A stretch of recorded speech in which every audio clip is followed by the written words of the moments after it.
अब ऐसा कौन उपाय है जो हमेशा खुश रह सको, हमेशा प्रसन्न रह सको, हमेशा मुस्कुरा सको, हमेशा हंस सको, हमेशा आनंद में रह सको? तभी तो आपका जीवन अट्रैक्टिव होगा, इफेक्टिव होगा, इम्प्रेसिव होगा। तो ऐसा क्या उपाय है? ऐसा उपाय मैं बता देता हूँ। ये उपाय अभी बता दूं कि कल बताऊं? ये भी अभी बता देता हूँ।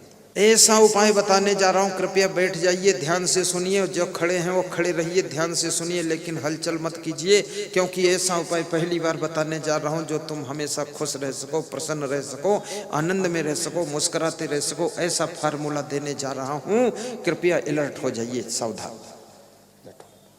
देखो क्या उपाय है। आपके मन की भावना पवित्र होना चाहिए। अपनी भावना को शुद्ध रखो।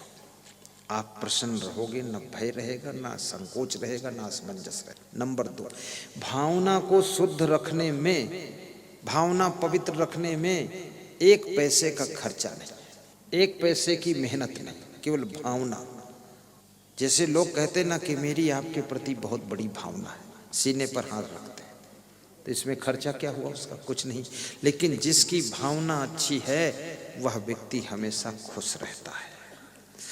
और जिस व्यक्ति का खान पान अच्छा है, जिसका रहन सहन अच्छा है, जिसकी कर्म अच्छे हैं, जिसकी आदतें अच्छी हैं, जिसमें कोई गलत आदत नहीं है, वह व्यक्ति हमेशा खुश रहता है। जो बार बार गलतियां करता है, गलत आदतों में फंसता है, बुरे काम करता है, चोरी करता है, बवाल बनाता है, वो आदमी कभी खुश नहीं रह सकता है। एक लड़का टेंशन में बैठा था, छोटा सा बच्चा था, तो मैंने कहा तू क्यों मुंह ऐठ रहा, तू खुश रहे, तेरे को क्या टेंशन? तो उसके पड़ोस में दूसरा लड़का था, उसने बताया यह किसी के गाड़ी की हवा निकाल कर आया है, इसलिए बैठा है टेंशन। तो मैंने कहा तूने हवा निकाली है? बोले मैंने निकाली है। तो हमने कहा तो फिर टेंशन क्यों? बोले हवा जिसकी निकाली है गाड़ी की वो जान जाएगा तो मुझे मारेगा बहुत, इसलिए टेंशन है। गलत काम करने वाले कभी खुश नहीं रह सकते हैं, गंदी आदतों वाले कभी प्रसन्न नहीं रह सकते हैं, और गलत सोचने वाले, गलत भावना रखने वाले कभी खुश नहीं रह सकते हैं। इसलिए मैं निवेदन करूंगा कभी ऐसा वैसा खान पान ना करना। और जो दूसरों को दुखी करते हैं वे भी कभी खुशी नहीं रह सकते हैं। जो अपनी माँ को दुख देगा वो खुश नहीं रह सकता, जो सासू को पीड़ा देगी बहू वो खुश नहीं रह सकती, और जो अपने बहू को प्रताड़ित करेंगे वे खुश नहीं रह सकते, जो पति को दुख देगी वो पत्नी कभी सुखी नहीं रह सकती, और जो अपनी पत्नी को प्रताड़ित करेगा वो इंसान कभी सुखी नहीं रह सकता है। जो दूसरों को प्रसन्न करने की कोशिश करता है वो खुद ही बहुत प्रसन्न रहा करता है। और इस दुनिया के अंदर कितनी भावना बिगाड़ लो, कार्य बिगाड़ लो, आदतें बिगाड़ लो, इसमें जो कुछ नुकसान होगा 90% आपका नुकसान होगा, और फायदा होगा आपका ही 90% फायदा होगा। जैसे कोई बेटा दारू पीने लगा, लफंगेबाजी करने लगा, तो याद रखना माँ बाप तो थोड़े दिन में मर जाएंगे, लेकिन फिर आगे चल करके दारू पीने का रिजल्ट तो आपको ही भोगना पड़ेगा। आपकी प्रॉपर्टी बिक जाएगी, कार्य सब बिगड़ जाएगा, आप दरिद्री हो जाएंगे, समाज में सम्मान खत्म हो जाएगा, जो आपका विकास था वो रुक जाएगा और विनाश शुरू हो जाएगा, और फिर इसका रिजल्ट तो आपको ही भोगना पड़ेगा। इसलिए खान पान को भी सुधारिए।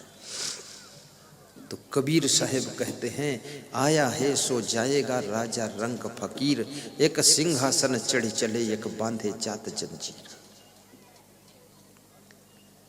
और भाइयों बहनों, कृष्ण कहते हैं युक्ताहार विहारस्य युक्त चेष्टस्य कर्मसु युक्त स्वप्नाव बोधस्य योगो भवत दुःखः। कृष्ण कहते हैं उनके दुख सदैव दूर हो जाते हैं जिनका आहार विहार यथा योग्य है, जिनके कर्म यथा योग्य है, और जिनका शयन और जागरण यथा योग्य है, उनके जीवन के दुख दूर हो जाते हैं और वही योगी कहे जाते हैं।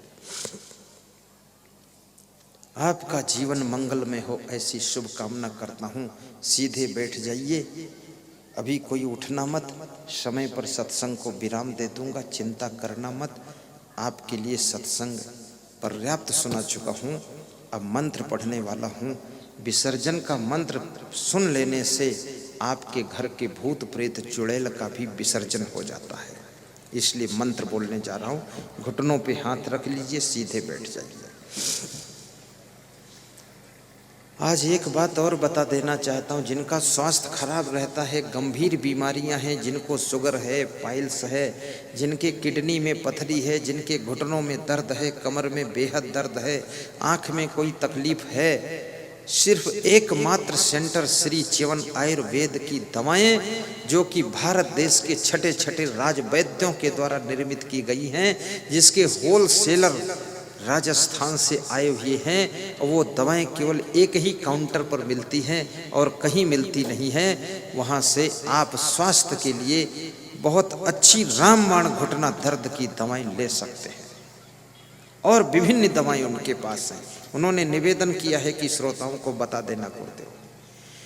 दूसरा, जिनके मन में अशांति रहती है, टेंशन रहती है, चिंता रहती है, वे कृपया सत साहित्य केंद्र यहाँ पर 2 लगे हुए हैं, वहाँ जा कर के आप धार्मिक पुस्तकों को खरीद करके जीने की राह, सुख की खोज, उन्नति कैसे करें, ऐसी ऐसी पुस्तकें, भजनावली, जितने भजन मैं गाता हूँ वह सारे भजन उसमें आपको मिलेंगे। वो पुस्तक को लेकर के अध्ययन कीजिए, मन की टेंशन दूर होगी। और जितने प्रवचन हैं, 100 घंटे का प्रवचन, 150 घंटे का प्रवचन आपको पेन ड्राइव और मेमोरी कार्ड में भी प्राप्त होगा, वहाँ से आप ले सकते हैं।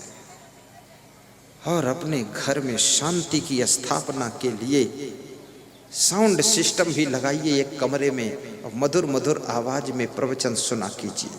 मोबाइल के यूट्यूब में भी प्रवचन का आनंद लीजिए।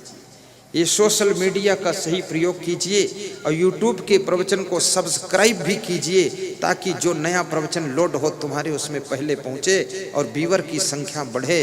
और याद रखना, इस प्रवचन को आप व्हाट्सएप पर भी डालिए, शेयर भी कीजिए, और साथ साथ में फेसबुक में लाइक कीजिए, व्हाट्सएप में और आगे बढ़ाइए, इतना सेवा भी कीजिए।